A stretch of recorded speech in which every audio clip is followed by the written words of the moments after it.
This is CGTN, China Global Television Network.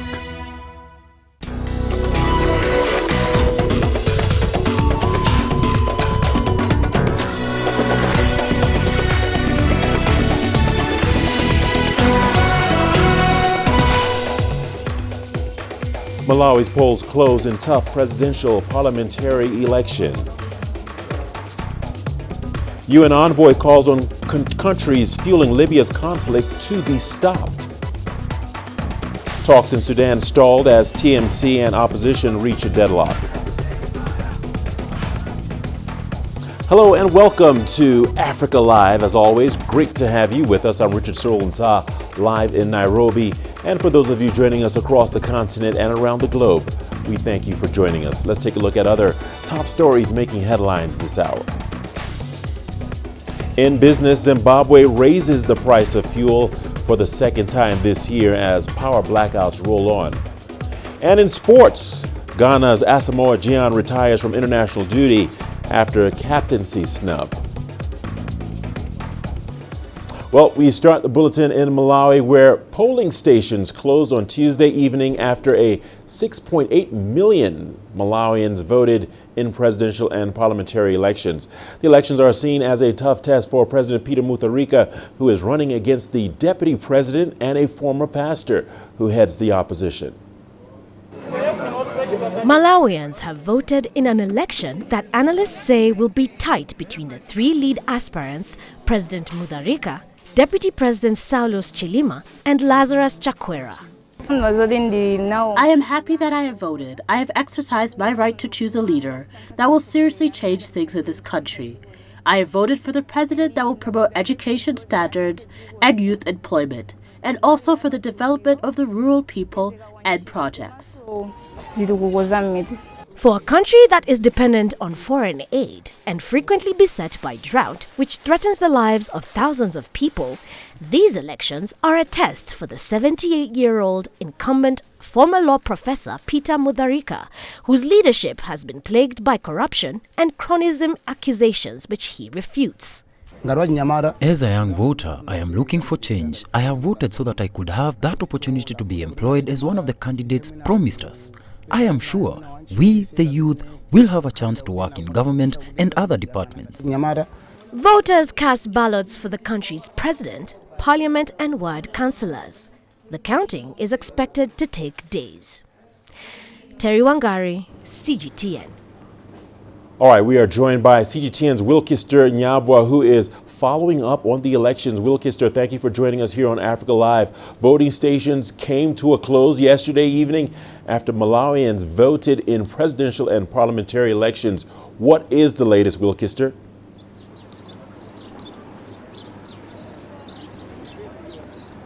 Thank you, Richard. Well, polling stations did close yesterday after 12 hours for voters to cast their votes. After they closed, presiding officers sat down to count the votes, vote after vote, just finding out how many people had voted for different candidates in that particular polling center. And those results are being relayed, even as we speak, to the National Tallying Center here in Blantyre, where we are. So we can see there's a board that has been set up outside here, and it is simply tracking the number of polling stations that have returned their results. And at this point, what we can see is that 990 polling stations out of a total of 5,002 have already returned their results, which means it isn't quite at the 20% mark. Not a fifth of the polling centers have already returned their results. So that is what is going on here.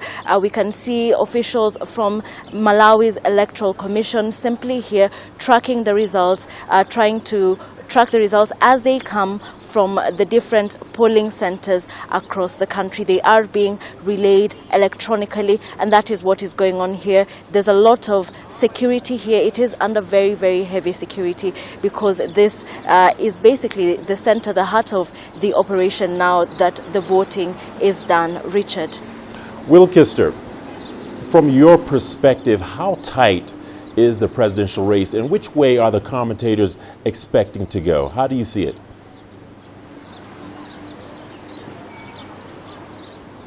Well, Richard, I would say it is too early to call it, given that all the candidates have areas in which they are very popular, they are very strong, and so it would be too early at this point. Also, as the results are streaming in, it's not quite saying which direction it is going. It is simply saying that the results of this number of polling centers are already in. So I would say that it is really too early to call it one way or another. We'll just have to wait and see as the day progresses, Richard. Well, I guess the question that really needs to be asked is, what is the next step, Will Kister, and when, according to the Constitution, do we expect the results?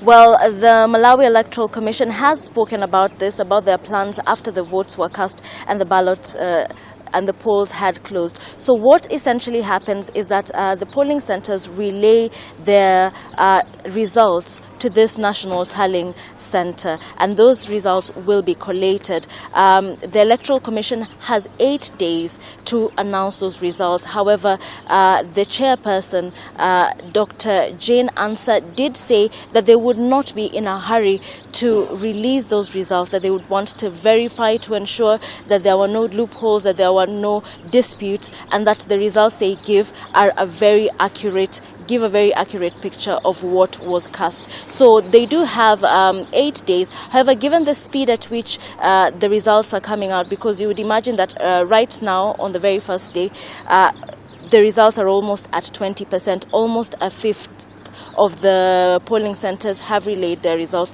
So we do expect that it will not take 8 days, the 8 days that they do have. However, it might take a bit of time as the Electoral Commission verifies. So probably a few days, maybe a couple of days, possibly, before the results are released. But right now, they are streaming in very fast, and we do hope that that will also speed up the rate at which the results are announced, Richard.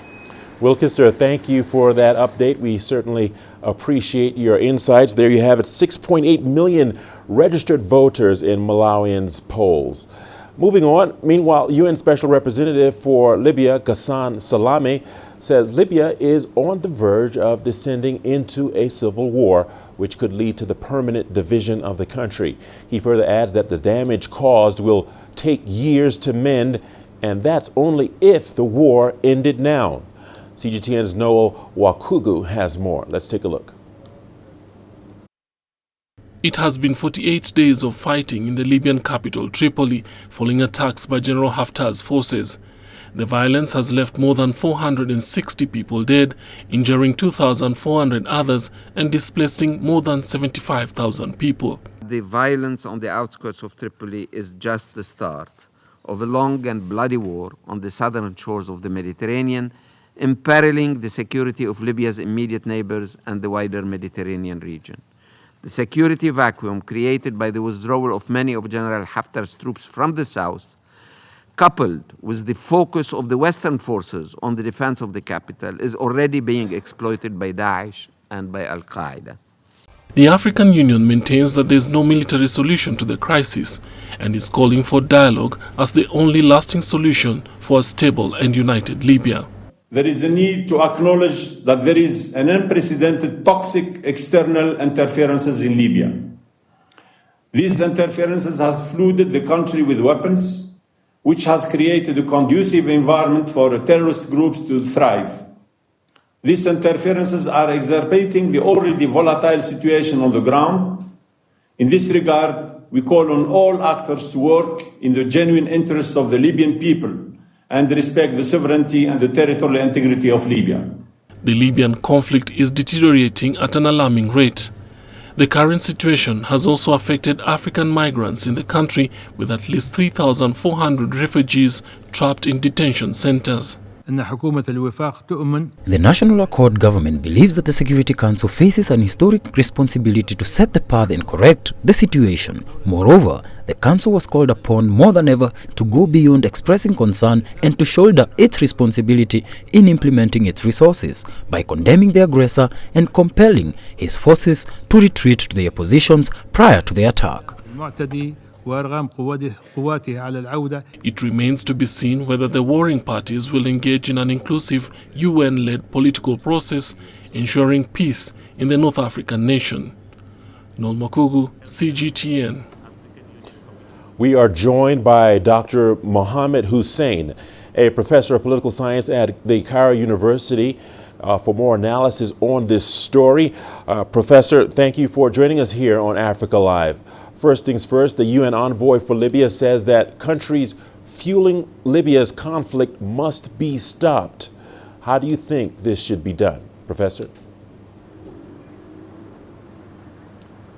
Well, this should be done through several ways. First of all, the United Nations, the General Assembly, should step in using some technique called the Little Assembly or the Uniting for Peace Resolution in order to bypass any French or any expected veto at the Security Council. The UN should champion a new role in order to prevent the countries that are supporting General Haftar.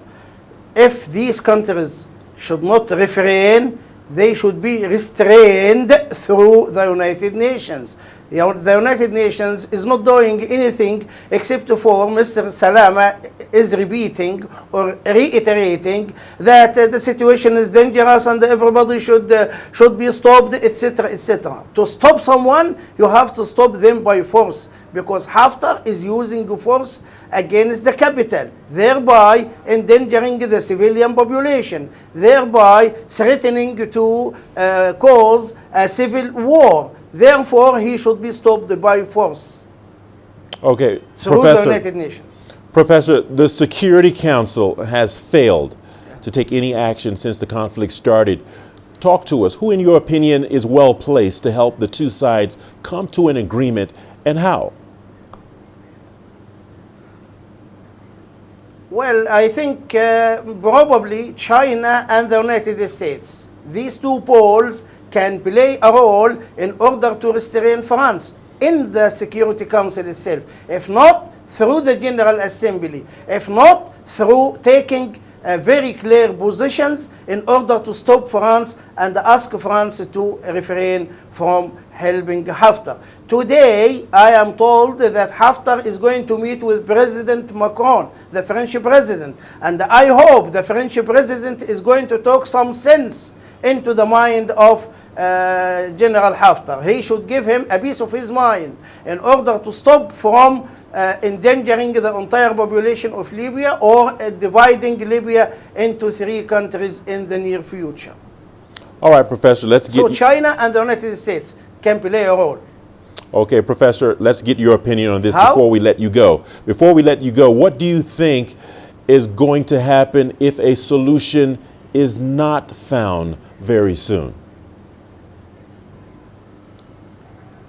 If a solution is not found, if a peaceful solution is not going to be found very soon, things will flare up. You will have a civil war at hand, and this has been sounded off by the UN envoy himself. And all observers of the situation are repeating that this is going to divide Libya, and I don't think that the world will be a better place if Libya is further divided into three major countries or cantons or whatever.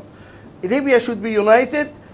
Libya should be in one piece. Libya should be resolved under the government of the National Accord, and Haftar has to come to terms with that reality, because Haftar is not doing anything. He is not achieving any victory. He is not going to achieve any victory in the near future. Therefore, he is going only to inflict damage on the Libyan population.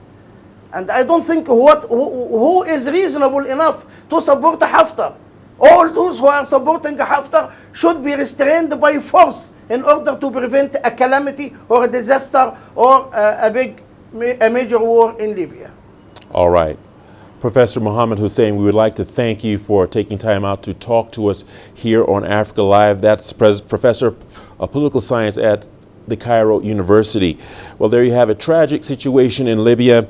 The UN warns against escalating violence in Libya, and the violence has left at least 460 people dead, also injuring 2,400 others. Let's now head to Sudan, where talks between the Transitional Military Council and the opposition alliance have stalled. Both parties have reached a deadlock on who will lead the Sovereign Council. The council will act as the leading governing body. The opposition has called for a general strike in response to the stalled talks.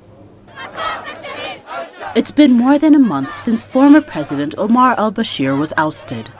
The former president now faces charges of inciting and participating in the killing of demonstrators.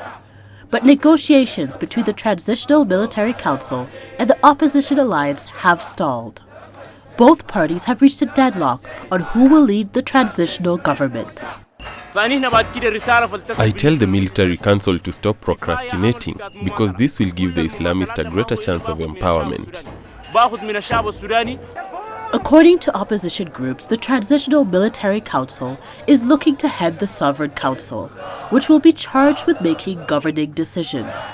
The opposition, meanwhile, is calling for a full civilian structure. In response to the deadlock, the Sudanese Professional Alliance, which has been leading protests, called for a general strike.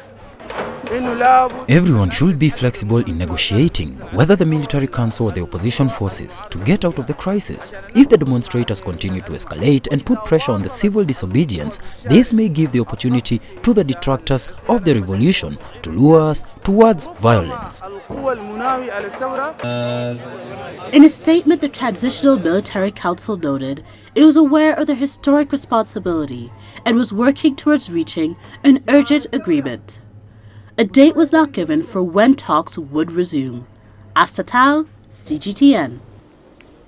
You're watching Africa Live on CGTN. Here's a look at other stories making headlines. Let's take a look at what's ahead. At least 34 killed and 10 missing following attacks in Nigeria's Katsina state. Sahel region is battling a new wave of deadly militancy.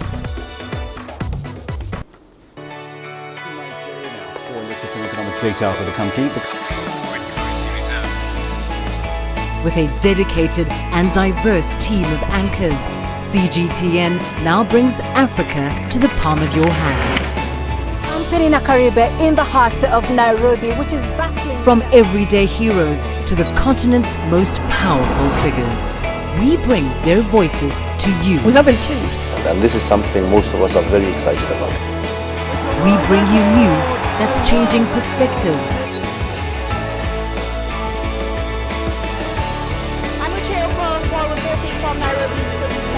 News that brings Africa to the world.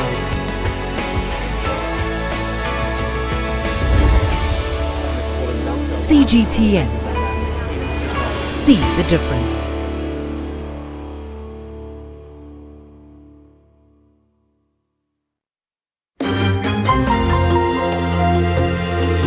Africa Live. Find your voice.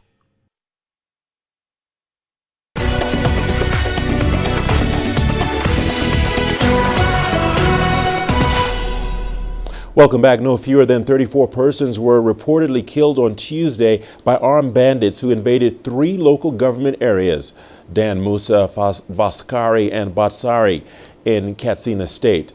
Katsina Police Command Gambo Issa said those killed in Faskari were members of a vigilante group. Gambo Issa attributed the deaths to a foiled revenge mission. However, investigations are still ongoing to establish the details. Scores were reported to have sustained degrees of injuries while some were still missing. Well, 34 people killed by armed bandits, 10 people missing.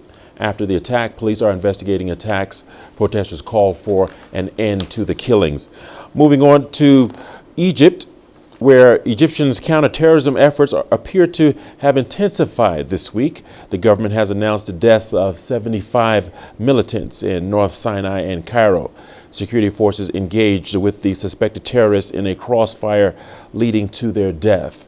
Explosive materials and rifles have been found in their possession possession, according to military and police reports. Here is Adel Al-Marki with more. Following an attack on tourist bus in Giza, police forces have announced 2 major counter-terrorism operations. Interior Ministry officials say they've attacked hideouts for 4 terrorist cells, 2 in Cairo and 2 in Al-Arish city in North Sinai, killing 28 militants. National Security Bureau has managed to spot 2 terrorist cells in North Sinai. Intelligence collected confirmed they were planning for assassinating prominent figures and plotting further bomb attacks.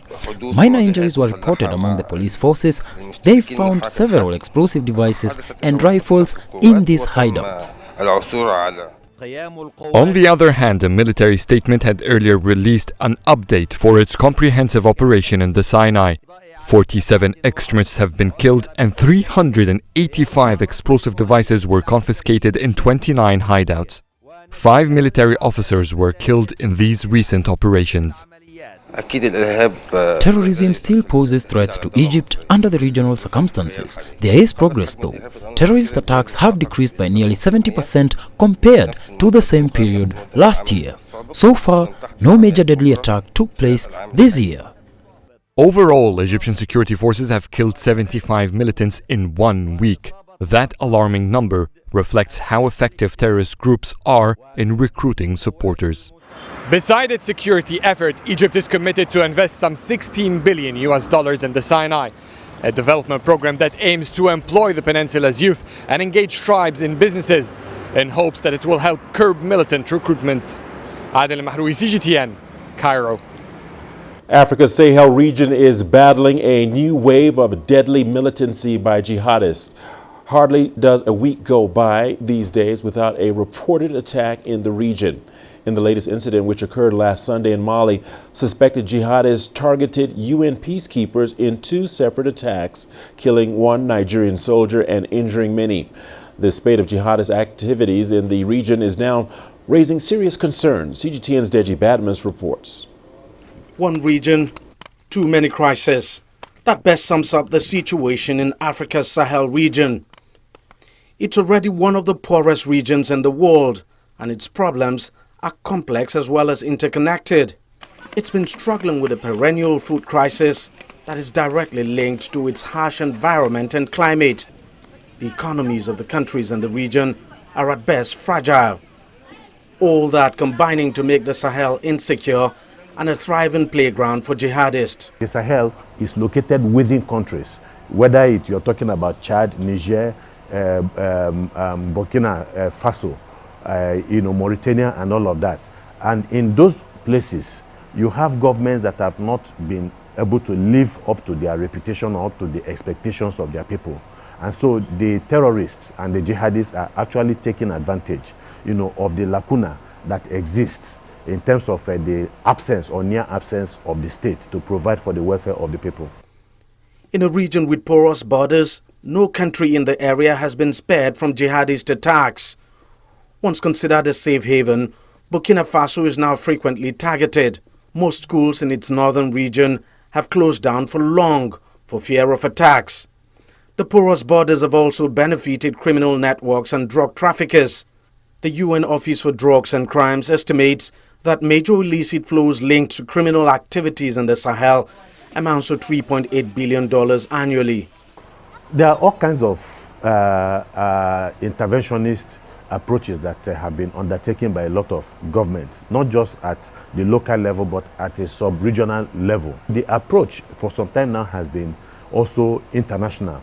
But beyond that, counterinsurgency measure is not all about military involvement in trying to stem the tide of terrorism.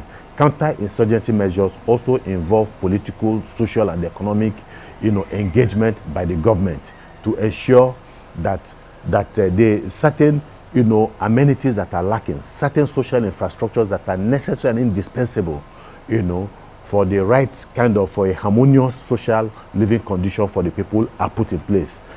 In 2014, the 5 countries of the Sahel set up the G5 Sahel Force, a joint military force tasked with the mandate of fighting the jihadists and combating illicit flows. But poor funding and coordination have held back its operations. In early 2018, About 50 donor countries pledged around $500 million in funding support, but the bulk of the pledge has not been redeemed. German Chancellor Angela Merkel was in the region in May this year, where she pledged millions of euros to help fight terrorism and support economic development. It is our duty, primarily our duty and responsibility. Other people have secondary responsibilities to the African continent. We have the primary responsibility, because if it is well with the continent, we are the greatest beneficiaries. If situations continue to spiral out of control, we are the biggest victims. There are fears that if words are not matched with action and the international community steps up its efforts in the region, the jihadists would sooner than later set up their own parallel governments in the Sahel. Deji Badmos, CGTN, Lagos, Nigeria. Meanwhile, the United Nations hosted Africa Dialogue series. This year's theme focuses on sustainable solutions for those forcibly displaced in Africa. During an opening statement, UN Secretary General Antonio Guterres commended the continent's generosity towards those fleeing conflict and war. Let's take a look. This year's Africa Dialogue series theme centered on durable solutions for forcibly displaced persons on the continent. According to the UN, around 24 million people were forcibly displaced in 2017. The best way to protect refugees and displaced people is to prevent them from having to leave their homes. That means tackling root causes: poverty, conflict, discrimination, and exclusion of all kinds. The 2030 Agenda for Sustainable Development and the African Union's Agenda 2063 are our roadmap. Both agendas are aligned around the people-centered and planet-sensitive transformation. Eradicating poverty is their overriding priority. The conference also highlighted the work of countries like Uganda in helping those fleeing conflict. Africa has set the gold standard for solidarity. Africa has indeed shown tremendous resolve and resilience in overcoming challenges and obstacles throughout decades and centuries. One key test of our promise to leave no one behind is ensuring that we meet the Sustainable Development Goals for those who have been displaced, where there are great challenges when it comes to data collection, national planning, and service provision. This is particularly the case for least developed countries like Uganda, which is the third largest host of refugees worldwide. Violence and conflict cause for many people to be forcibly displaced in Africa. But extreme weather events are now also contributing to forced displacements. Climate change jeopardizes all our plans for inclusive and sustainable development, and many African countries are particularly vulnerable despite contributing little to global warming. Rising sea levels, droughts, floods, the spread of tropical diseases, and the loss of biodiversity could be devastating.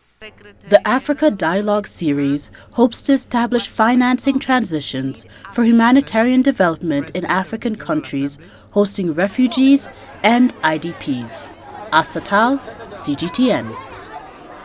In South Africa, French arms company Thales, currently on trial with South Africa's former president Jacob Zuma, says it believes that it will not receive a fair trial. The company has argued that South Africa's former prosecutions boss, Sean Abrahams, relied on the incorrect provision in law to authorize the case against it and therefore renders the decision unlawful. Thales is accused of bribing Zuma. CGTN's Yulisa Njamela has more. Thales and former President Jacob Zuma have launched an application in the Pietermaritzburg High Court for a permanent stay of prosecution. They basically want the corruption case against them to be dismissed and struck off the court roll. The case emanates from the controversial arms deal. Thales is accused of paying Zuma a bribe for protection from an investigation into the controversial arms deal. The alleged bribe was apparently facilitated by Zuma's former financial advisor. So, Thales brought forward a number of issues in this case. That the National Prosecuting Authority used an incorrect provision in law to authorize the case against it. The firm also blames the NPA for the decade-long delay of this case. The company puts the blame on the then acting NPA head, Mokotedi Mpshe, for what they call an unlawful decision to withdraw charges against Zuma back in 2009. The reason for the delay is because of the unlawful, irrational decision of Mshe. Yes, vis-a-vis Mr. Zuma. But in doing so, one will think, well, we submit, the court should adopt this approach. Well, was this delay negligent? Was it systemic? Was it borne out by anything which can be regarded as, let's call it, less than salubrious? The French arms company is also adamant that because of the long delays of this case and through no fault of theirs, they are likely going to receive a fair trial as entitled under the South African Constitution and the international law. Thales is also trying to convince this court that the company's case and that of Zuma are separate and should be treated as such. They believe that Thales is only being charged because the Zuma charges were subsequently reinstated. This, of course, is despite the fact that Thales allegedly paid Zuma bribes. Each accused is to be determined on its own facts and circumstances.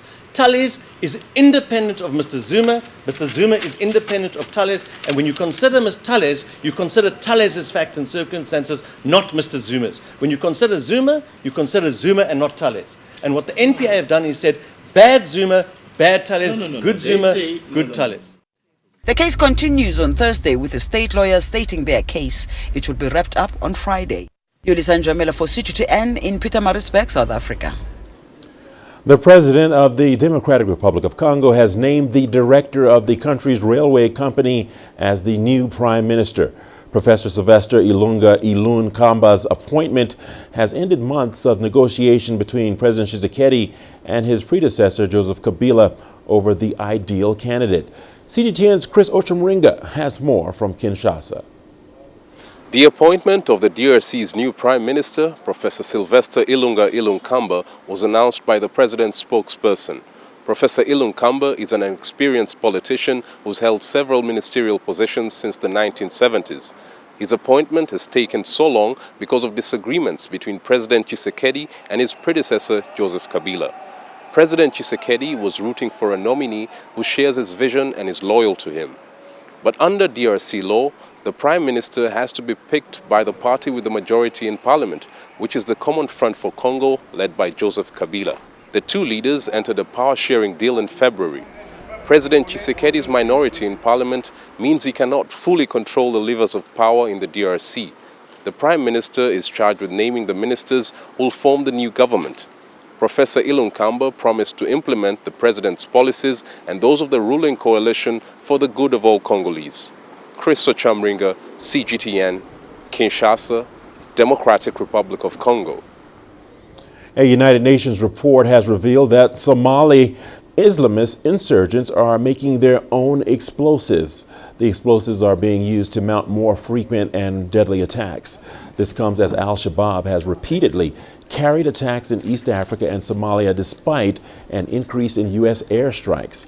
This marks a shift in the group away from military-grade explosives and towards homemade explosives. The report analyzed at least 20 attacks which had taken place since July 2018.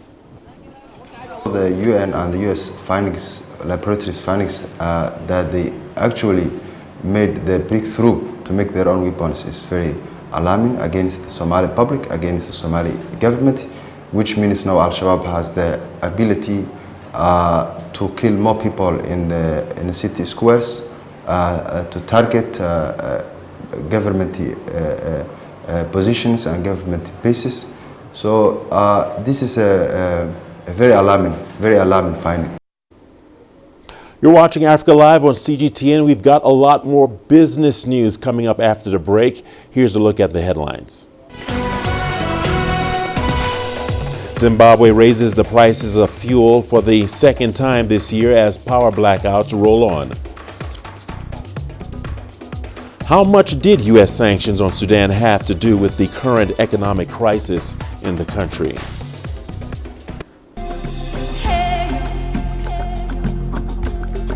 Accra is my kind of city. That's because when I'm here, I feel like I'm back home in Lagos or Abidjan, which are two of the major cities I grew up in.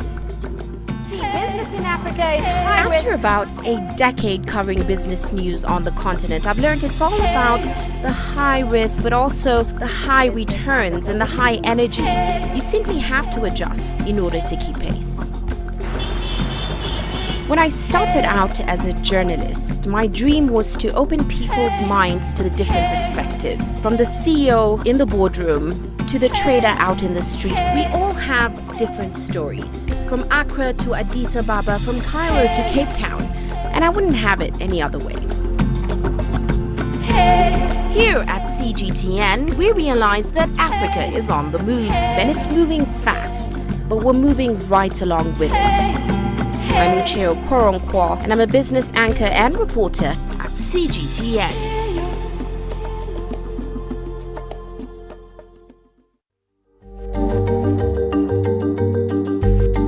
AfricaLive. Find your voice.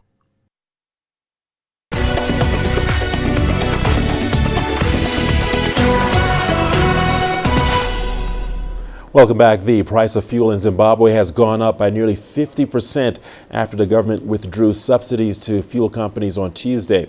The move is the latest attempt to tackle a critical shortage of petrol and to address other challenges facing the country. CGTN's Farai Wakatuya reports.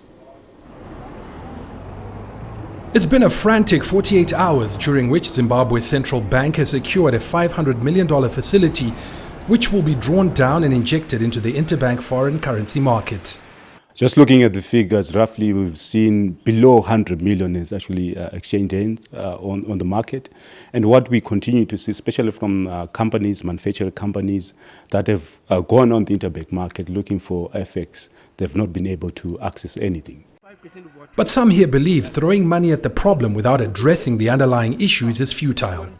We might bring 500 million and then in a couple of months we're going to look for some more and some more and some more, which really doesn't help. What we need is a fundamental rethink of, number one, the issue of the currency and its stability, what we have to put into place, and number two, the issue of exports and imports, because that's where the problem is coming from. A day after announcing the loan, the central bank withdrew subsidies to the fuel sector. From accessing hard currency at 1-to-1, fuel companies will now get US dollars at the prevailing bank rate. It's translated into a 47% jump in the cost of petrol and diesel. These more market-driven prices are expected to improve supplies and hopefully see queues like this disappear.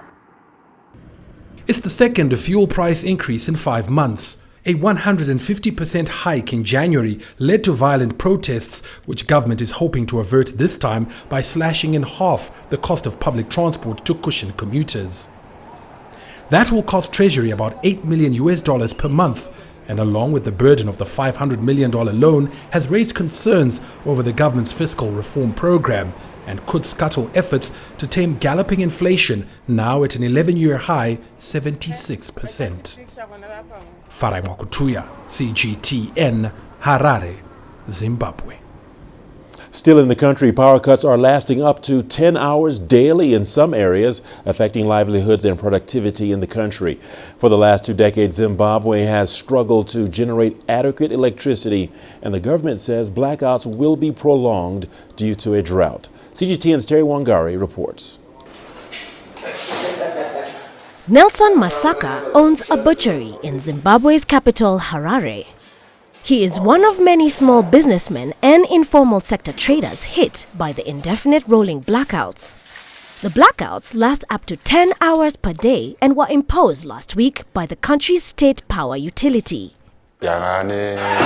I have been operating this butchery for 12 years, but right now the electricity crisis is terrible. Sometimes we can go for 8 hours without power, and yet I trade in perishable goods. So without power, I can't cut the meat, and this makes basic operations very difficult. The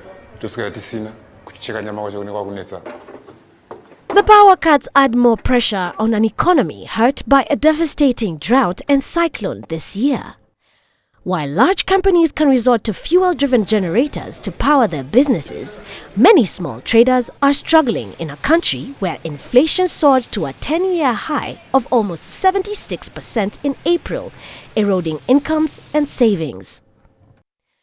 With formal jobs scarce, the informal sector and small businesses are the backbone of Zimbabwe's economy, contributing to 60% of the country's $21 billion GDP, according to the International Monetary Fund.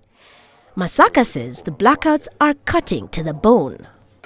I now keep a fuel jerrycan here because any time when power goes, I have to close the shop and go to the petrol station to buy diesel for the generator so that I can keep the business running. But diesel is also expensive and not readily available, which is another challenge. So I only power up the generator at night so that the next day the fridges are cold enough to store meat. That's the situation in this country. The rolling blackouts have so far spared mines as well as large industrial sites. But in the residential areas and local business centers, where most of the informal traders and small businesses operate, the power cuts are causing grief. John Alfonso, a private tutor, has turned to using candles or the flashlight on his phone for his work. The way to go is the solar system. I don't know what the government will do, but to bring about solar, that will save the situation. But long back, 5 years ago, they were talking about going solar. I don't know where the project went. It just vanished in thin air. So I think if they embarked on this project, it would be somewhere. For the past 20 years, Zimbabwe has struggled to generate enough electricity to meet demand. It has had to turn to countries like the Democratic Republic of Congo, Namibia, Mozambique, South Africa and Zambia to top up supplies. During the 2000 to 2008 recession, when the country was in the grip of a dollar crunch and hyperinflation, it became harder for it to pay for the imports, leading to most of these countries demanding cash up front. With the current blackouts, it's hoped that the Southern African country will find sustainable solutions to its never-ending power problem. Terry Wangari, CGTN. But it's not all doom and gloom in Zimbabwe. China has donated an assortment of agricultural equipment to help the Southern African country boost agricultural production through improved technology. The equipment, worth about $136,000, will be used by Zimbabwean officials and senior Chinese agricultural experts currently in the country. It is also expected to contribute to the growth of Zimbabwe's agriculture, which forms the backbone of the country's economy. As you are aware, Zimbabwe is working hard at the moment to improve its economy under our Vision 2030 program, which has been pronounced by our President, His Excellency Comrade Emerson Dambudzo Mnangagwa. This vision wishes to see Zimbabwe attain a middle income status by 2030, and this vision is very much underpinned by sound and sustainable growth in the agricultural sector. This donation of agricultural equipment is therefore very important, as it will contribute immensely towards improved productivity and production in the agricultural sector.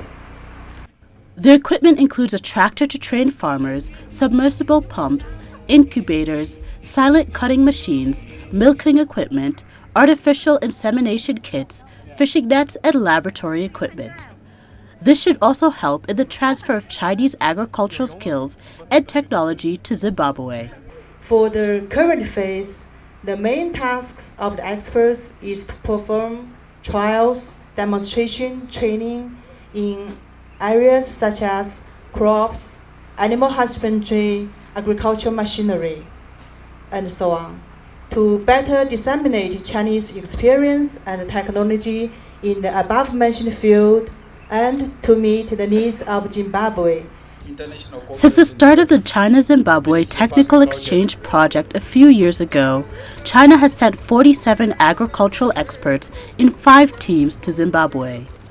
The current team, the 5th, comprises of 10 agricultural experts who will stay for a longer period, 3 years. Previous teams stayed between 1 and 2 years. Agriculture plays a very important part in the economic and social development of Zimbabwe and provides a large number of jobs opportunities. Therefore, the Chinese government has positioned agriculture as one of the important areas of our bilateral cooperation. We hope that by upgrading Zimbabwe's agricultural technology, we are able to better help Zimbabwe combat against poverty and achieve better and faster socio-economic development. The ambassador to Zimbabwe says China will continue to support Zimbabwe's agricultural sector, given its pivotal role in the country's economy. Astatal, CGTN. To Sudan, and in part, the sit-in protests that eventually led to the ouster of Omar Hassan al-Bashir were a direct response to a long-running economic crisis that included food shortages, sky-high inflation, and soaring prices. Some experts, however, claim that long-running U.S. sanctions on the state also contributed. For 20 years, the U.S. had imposed trade sanctions on Sudan. Experts claim these sanctions kept the country's economy in stranglehold. Businesses are unable to operate dollar transactions, and investors have shied away. Babies die because of lack of medicine and equipment. The main cause of their death is the U.S. sanction and the hegemony. If not for these sanctions on the Sudanese economy, I think Sudan would have risen up. It would have benefited from the multiple resources in oil, minerals, agriculture, and industry. It is very important to point out that the American sanctions, unfair policies, and hegemony crippled the Sudanese economy and limited development of the country. The US has in currency and weapons the control over the primary principle. Therefore, they impose the conditions and press the other side. The former government would meet the request and the new list came out. The United States planned and led the separation of the South. They wanted a newborn state in the South in its control to benefit from its resources and strategic role in the Horn of Africa. Sudan lost 70% of its resources. Oil sector took a hit, which led to a serious economic crisis in Khartoum. Washington later lifted the trade sanctions on Sudan in October 2017, but the state sponsor of terrorism listing remained. It has warned it will continue to block access to funding until Sudan is off the terrorism list. Until the moment, Sudan is unable to reintegrate with the international banking system. This measure has affected the citizens inside and outside Sudan. I do not think there is a clear reason and justified reason why Sudan is on the list for state sponsors for terrorism. Washington announced in November last year it was beginning talks with Khartoum to remove the listing, but the process was delayed in January by the U.S. government shutdown. Chomhono, CGTN. The news continues here on CGTN. We have a lot more wonderful and amazing stories coming your way, including Egypt launches first digital drama platform.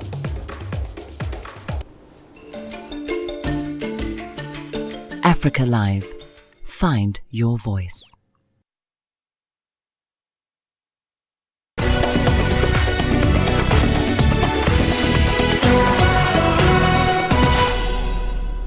Welcome back. Ramadan month is the biggest entertainment season in Egypt.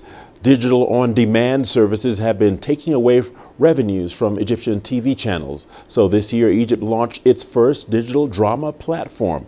More on this new platform and the Egyptian TV industry with our Cairo correspondent Adel El-Maraki. In Ramadan, most Egyptians leave work early to break their fast after sunset. And this means one thing: more time to watch TV. That's why all of Cairo's billboards have switched to market TV series. For long, Egyptian producers have been sharing part of their revenues with foreign streaming websites. This year, producers have stopped putting their productions on platforms like YouTube, opening the first Egyptian digital service. This is a natural development in the Egyptian entertainment industry. Going digital is inevitable. The only problem with Egypt's first platform is that the decision came very late, too close to Ramadan season. They didn't do the proper testing on security, which made it vulnerable. It's still an important step, which we hope could compare to Netflix.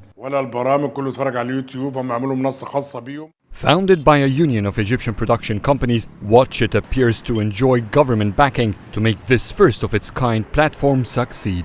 That producers merge has funded an immense marketing campaign. And days after announcing its service, suddenly all piracy websites that streamed Egyptian entertainment content have shut down. We've been struggling with these piracy platforms for so long. They have been arming the industry. I've spent millions on productions. Channels would pay millions more to get rights. Then someone on the internet displays my content for free, causing immense financial losses. The Arab world and Egypt in specific still lack the control over these piracy sites. If the government manages this time, that's a breakthrough. Thousands rushed to register for Watch It services, but it's having a rough start. Its services have crashed. 2 weeks into Ramadan, its users are still deprived from digital access.